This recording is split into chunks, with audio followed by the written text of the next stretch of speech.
തിരുവിഴാംകുന്ന് നാലുശ്ശേരി ഭഗവതി ക്ഷേത്രത്തിൽ പ്രതിഷ്ഠാ ദിനം ആഘോഷിച്ചു. രാവിലെ വിശേഷാൽ പൂജകളും പൊങ്കാലയിടലുമുണ്ടായി.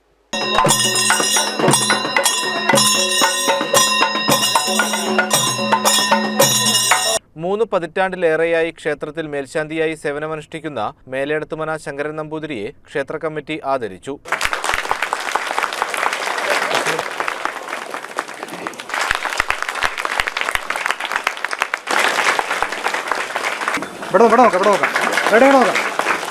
ക്ഷേത്രം തന്ത്രി പാടേരി ഇല്ലത്തെ സുനിൽ നമ്പൂതിരിപ്പാട് മുഖ്യാതിഥിയായി. ആഘോഷ കമ്മിറ്റി സെക്രട്ടറി പ്രദീപ് കുമാർ അധ്യക്ഷനായി. ക്ഷേത്ര കമ്മിറ്റി ഭാരവാഹികളായ KP കൃഷ്ണകുമാർ, അനിൽകുമാർ എന്നിവർ സംസാരിച്ചു. ക്ഷേത്രം പൂജാരിമാർ, കഴകക്കാർ, അടിയന്തരക്കാർ, ക്ഷേത്ര കമ്മിറ്റി, ഉത്സവാഘോഷ കമ്മിറ്റി, മാതൃസമിതി, നാമജപ കമ്മിറ്റി, ബാലവേദി, 4 ദേശവേല കമ്മിറ്റികൾ, ദേശത്തെ ഇതര ക്ഷേത്ര കമ്മിറ്റി ഭാരവാഹികൾ തുടങ്ങിയവർ പങ്കെടുത്തു. തുടർന്ന് അന്നദാനവും നടന്നു. വൈകിട്ട് ലളിതാ സഹസ്രനാമം, ഗണപതി ക്ഷേത്രത്തിൽ വിശേഷാൽ ചുറ്റുവിളക്ക്, നൃത്തനൃത്യങ്ങൾ, കൈകൊട്ടിക്കളി, തിരുവാതിരക്കളി, ഭരതനാട്യം, സംഘനൃത്തം എന്നിവയും നടന്നു.